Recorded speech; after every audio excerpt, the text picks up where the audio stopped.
Hey, you guys, a very warm welcome to the Holy Shed. I hope that things are well your end, and if not, if you're struggling somewhat at this time, then I send my love out there to you.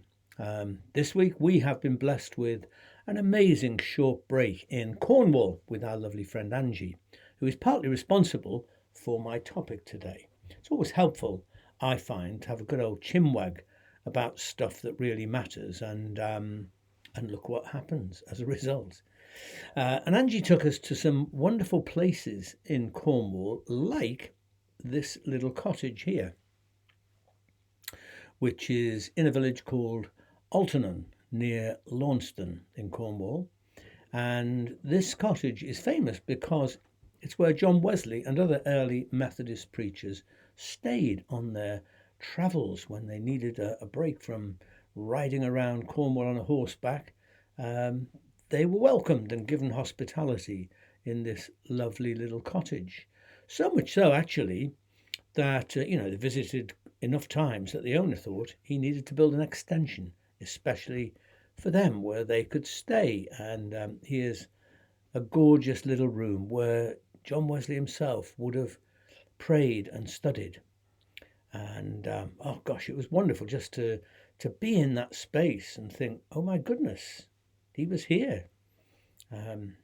He was going through all of his cogitations in this very room. And up above, there's this sweet little bedroom where he and other visitors would stay.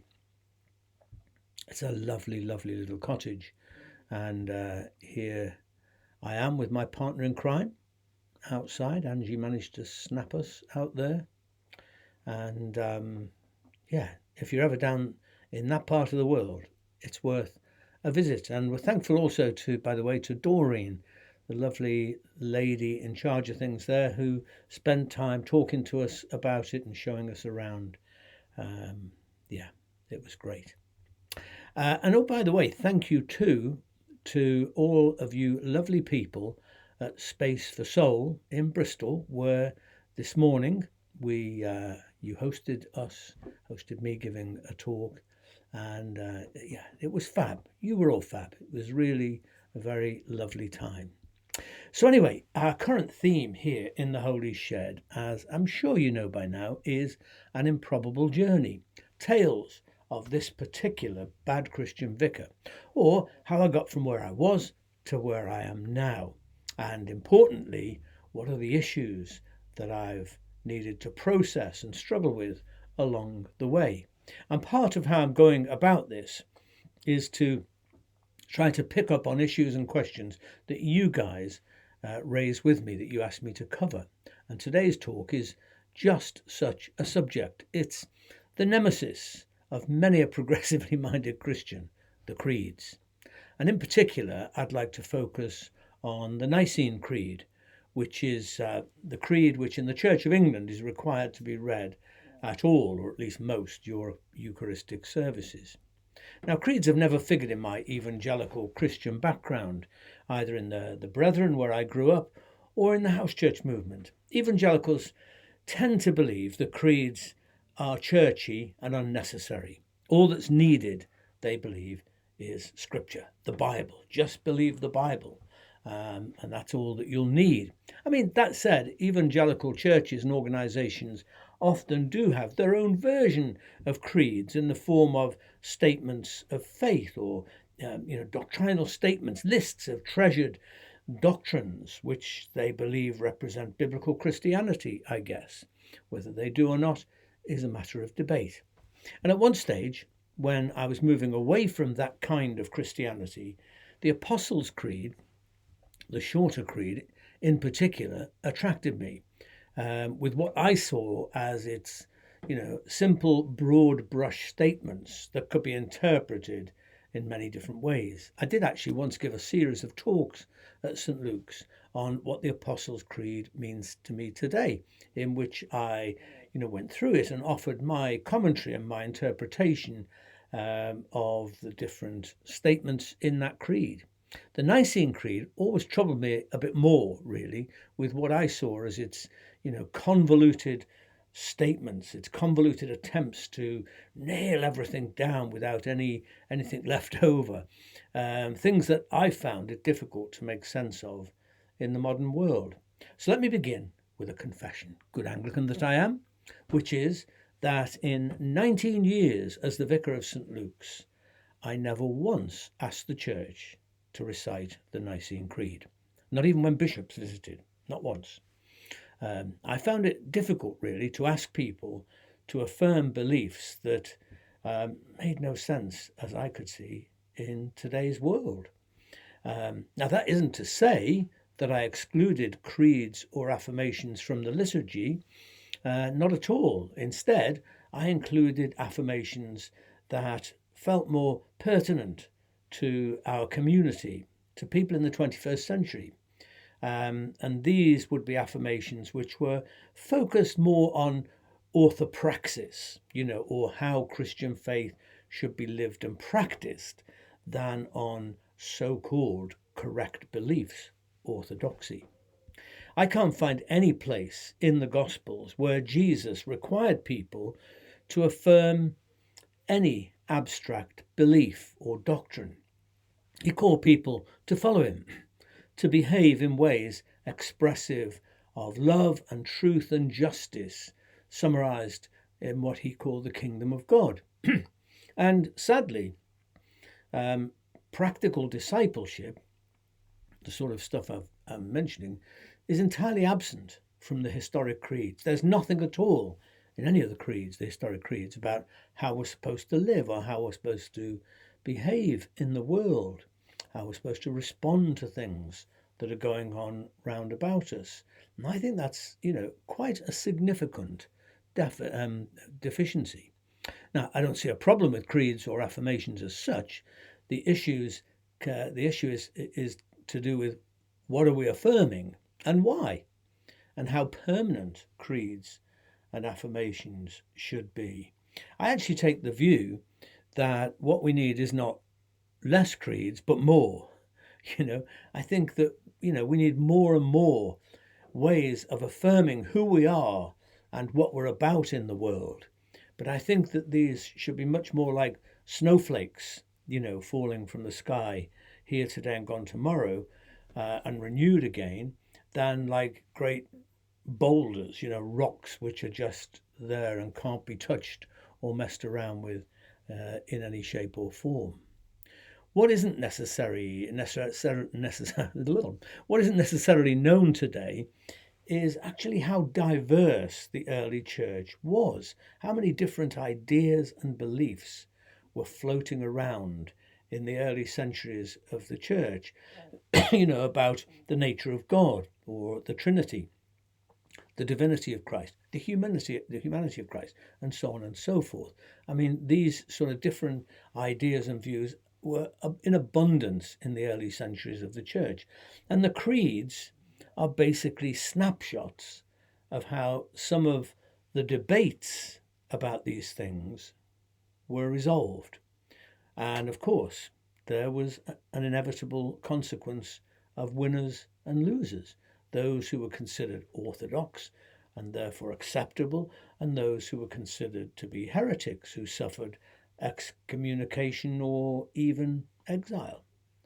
So most people who say, for example, we believe in one God, the Father, the Almighty, maker of heaven and earth, of all that is seen and unseen, have no idea why those words in particular are there. I mean, why, for example, say that there is one God? Surely people either believe in God or they don't. But you see, there was a history to the creed, which was formulated against people like Marcion, who argued that there were two gods, a higher and a lesser God, and there was quite a lot of that around at the time, or Gnostic Christians, who said that there were many gods. And why say that God made the heaven and the earth? Well, because lots of Gnostic Christians held that this world was not created by the true God, that the material world, in fact, was impregnated with evil. And, so the creed was designed to weed out these kind of people and their ideas. The creed, Nicene Creed, also majors a great deal on Christ We believe in one Lord Jesus Christ. Again, why say there's one of him?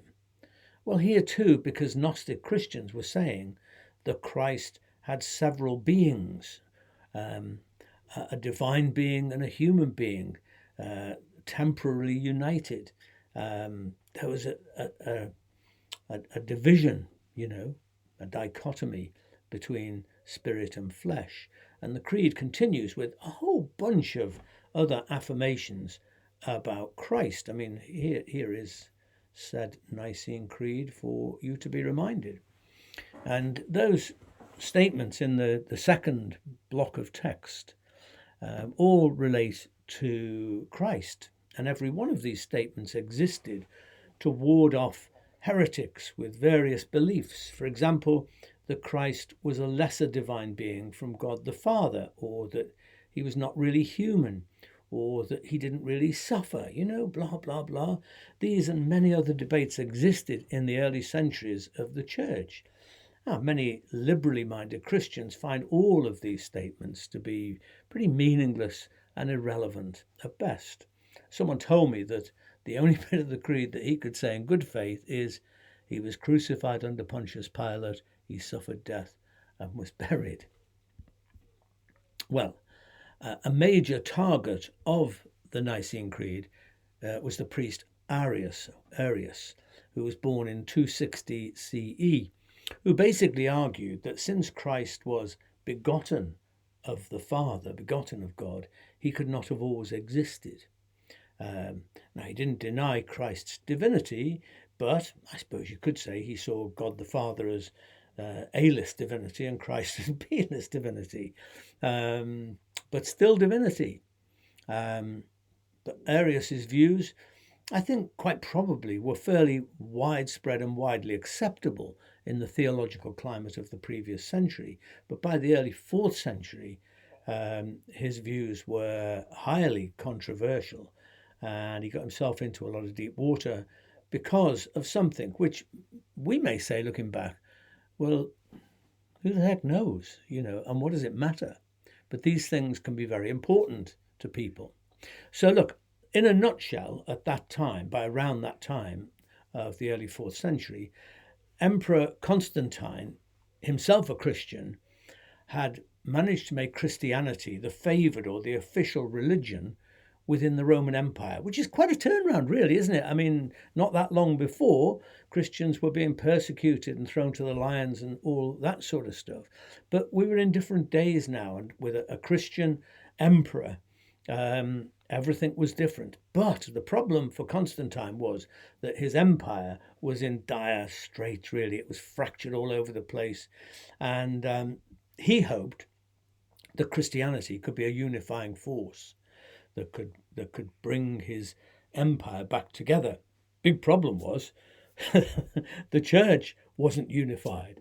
There were splits all over the place, which threatened to scupper his cunning plan to let that be the unifying force within his empire.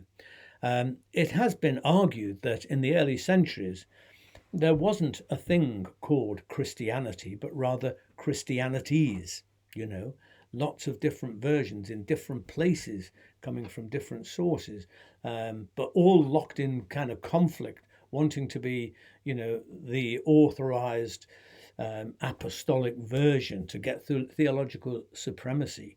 And obviously that didn't suit Constantine's plan. So another cunning little plan he came up with was that he called around about 118 bishops. I don't know how you can have a roundabout. I think it was 118 bishops to the council at Nicaea in 325 CE. And he called these bishops together basically to bang heads and sort out these divisions. And the upshot of that meeting together was the Nicene Creed. And Arius came out a big loser, really. He was excommunicated by the church and exiled by the emperor, which is pretty drastic, isn't it, for just thinking something a bit different. Constantine, may have been a genuine Christian, who knows? But certainly his motives in calling the Council of Nicaea, had deep political intentions. And forever afterwards, we've kind of been stuck with the consequences of that. So my basic point in all of this is that, as I say, creeds did not happen. They weren't created in a vacuum. Let's come up with a creed today. No, they're snapshots of a particular point in time, snapshots of debates and questions at that point in time. And the statements in the Nicene Creed, for example, are not generalities, that somebody just, or a group of people sat down and just thought up, like trying to create a mission statement. That's not what it is. They were specific answers to questions at that time. Snapshots. The Creed is resolving debates basically by nailing down conclusions this way, that way, and every which way that they could, in order to leave no gaps, no doubts, no clauses, no further discussion. End of. And as such, it was probably pretty successful. But as we know, history is written by the victors, and most of what we know about what the others believed come to us through the lips of the Orthodox, the ones who came out on top of these debates.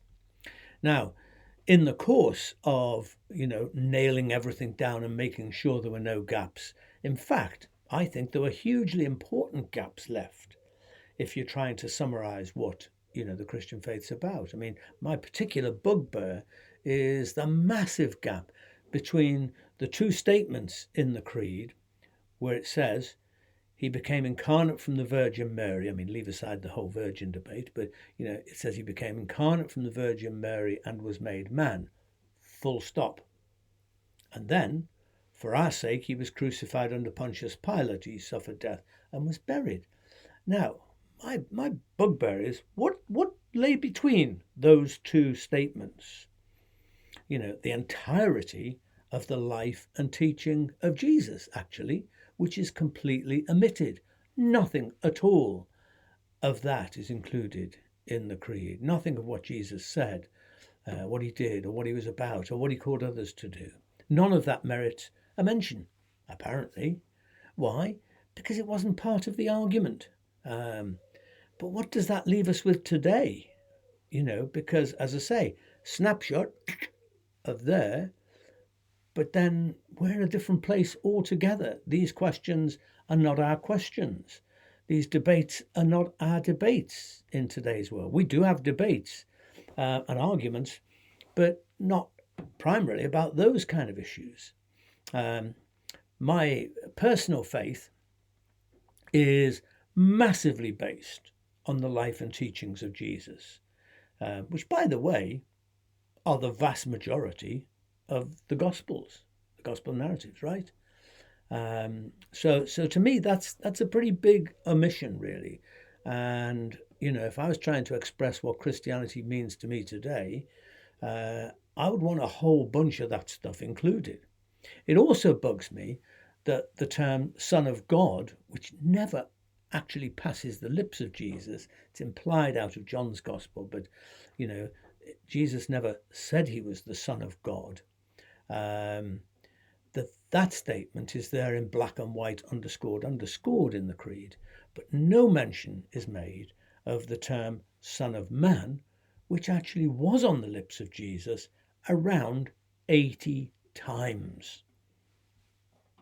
Missed out completely. As I say, don't even get me started on, I believe the mistaken notion of the virgin birth or the ancient metaphysics of a bodily ascension. Put all those things aside. Many, of course, will also want to pick up on the section about the resurrection. Though I would just say that is stated in terms that can be interpreted in other ways than as a bodily resuscitation. But the thing is that, these things have all been buttoned down in a way that perhaps leaves us gasping and thinking, hang on a minute, can we have a discussion about this? The Nicene Creed, I repeat, is an historic snapshot of the struggle for a prevailing orthodoxy in the 4th century. And I respect it as just that, a snapshot. And I can live with it as a classic piece of Christian history, as long as I'm not required to believe it literally or treat it as a summary of the actual faith that now grips my life and makes sense to me in the 21st century. Fundamentally, Christian faith is not belief in a set of propositions. Let me repeat that. Christian faith is not belief in a set of propositions, whether 4th century propositions or 21st century. Christian faith is trust. Yeah, it's trust. That's actually what the word originally meant. Christian faith is trust in the God revealed in all creation, and specifically in the figure of Jesus Christ, whose life and teachings I personally embrace and try to comprehend and to follow in my life. I also believe that after 2,000 years or so, this faith ought to have matured to the place where we can live with diversities of theology, especially since we're mainly dealing with issues that cannot possibly be finally proven, right? However many texts of the Bible you quote, we're dealing with things that can't finally be proven. Much doctrine falls into the category of what I call sacred speculation. Okay, sacred because it pertains to mystery. It pertains to faith in a mystery that grips us at the deepest level, and to me that's sacred. But speculation in the sense that in its very nature we're attempting to comprehend divine mystery through the means of finite minds. And so, the best that we can come up with really are arguments that we, put a great deal of weight upon. But this is a different thing to something that can finally be proven as this or that. Now, it's worth noting that the term heresy originally referred to the act of choosing. Okay, to be a heretic meant to choose for oneself. But over time, it came to solidify, it came to indicate a belief or an opinion which was deemed unacceptable, an idea or interpretation that deviated from what was now the recognized orthodox position. And yet, surely, it's a good thing for people to think for themselves, even if the rest of us disagree with their conclusions. Surely it's a sign of a strong group, society, or community when it allows for dissent. Indeed, fights for the right of a person to disagree. And that's the whole kind of basis of my book, Black Sheep and Prodigals. I'm arguing for a black sheep spirituality and for the possibility of flocks of black sheep, if you like, in which we can live with divergence and diversity. Why? Because we're grown-ups. And, just insisting I'm right and you're wrong, and therefore I boot you out of this club and, get rid of you. Not very grown-up, is it? I don't think that any of us should be pressed or shamed into affirming things that we don't really feel able to say, I don't have any problem sitting or standing my way silently through the creed whilst others around me are saying it, and I don't think anyone else should feel that. And, if I do say them out of symbolic solidarity with my community, not taking them literally, I don't expect to be judged for that either. So the real heresy, guys, the real heresy in our world isn't, this particular deviant doctrine or that. These are things to argue about. No, the real heresy in our world is the evil people do to one another and to the planet, especially when they're done in God's name or in the service of God, killing and abusing, persecuting minorities or people of difference, creating and sustaining systems of economic and social injustice, destroying the environment and our fellow creatures on earth. These are the genuine heresies of our age, not views and beliefs that happen to depart from some prevailing church consensus. It's easy to forget that the teaching and practice of Jesus was itself considered heresy by Jewish leaders of his time, some of them, for which they colluded with the Romans to have him killed. He was a black sheep. Jesus was a black sheep, a loose cannon, a prodigal who wandered outside their idea of what was true or acceptable. Yet in reality, of course, his crucifixion had much more to do with the threat he posed to their corrupt leadership, the threat that is always posed to established authorities by those who stand apart from the crowd, who take a different position, who refuse simply to conform, or who question the prevailing wisdom. In a way, I think, we should all be heretics in this sense. People who make responsible choices about what to believe and how to live. More importantly, we need those communities which are strong enough to hold us together in our difference, where common values of love and friendship and justice are more important than any creedal or doctrinal conformity. So that's where we are for this week. And thinking about all these things, I wrote this prayer earlier on today. It's a heretics prayer. Loving God, help us to be heretics when it comes to integrity, standing true to convictions, resisting the powers of conformity. Yet help us to resist the heresy of acting or speaking from motives other than love, justice, and humility toward our fellows or Mother Earth. Help us to be harbingers and agents of a different kingdom, where your will is performed on earth as it is in heaven, where what we do and who we are as persons is considered more important than what we believe. Amen. Okay, well, hey, if you have a drink handy, I just got a little bit here. If you've got a drink handy, I invite you to join me in a toast. This is a toast to faithful souls and black sheep everywhere. A toast to pilgrims and all who wander in search of truth. A toast to the way of love above all else. To life, l'chaim.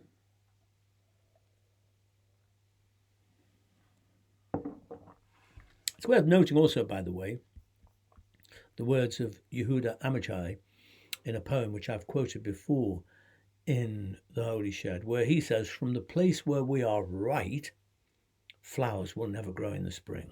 From the place where we are right, flowers will never grow in the spring. The place where we are right is hard and trampled like a yard. But doubts and loves dig up the world like a mole, a plough. I love that. Doubts and loves. So, hey, if you like what I'm doing here in the Holy Shed, you can support us. You can buy us a coffee. You just have to follow the link on your screen now. And dear friends, we're very grateful to all of you who support us in this way and in other ways too. It's much appreciated. Now, just a couple of announcements, parish notices. One is that the hardback version of OMG, I love that. I love the hardback version. This is also now available from the coffee shop.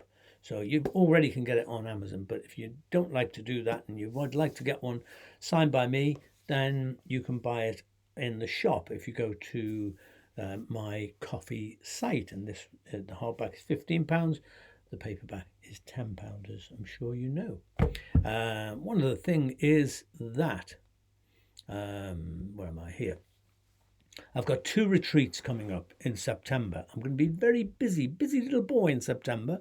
2 retreats, one at up in Yorkshire at the lovely Scargill House. I love Scargill House. It's in such a beautiful setting in the Dales, and I'm talking there about a bad Christian's guide to prayer. So digging over all the issues that pertain to prayer, and that's a midweek thing from the 2nd to the 6th of September.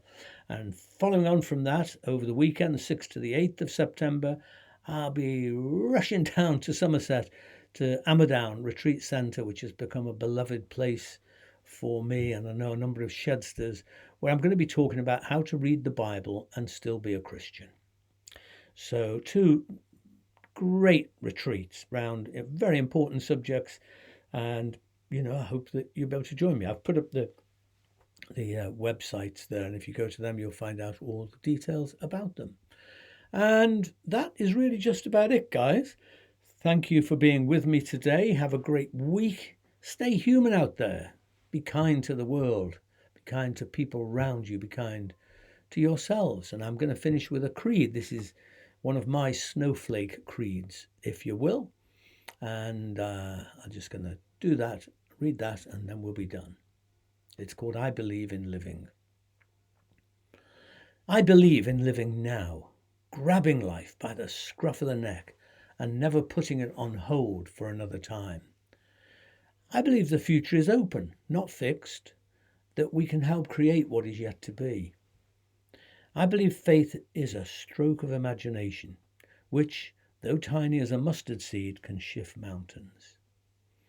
I believe hope is our greatest deterrent against waves of pessimism and despair. I believe love can repel a tsunami of ill intention, making friends out of enemies. I believe in life before death, that befriending death empowers us to live better lives now. I believe in knowing our limits, but never limiting who we are or can be. I believe uncertainty is a virtue, keeping faith alive for new possibilities.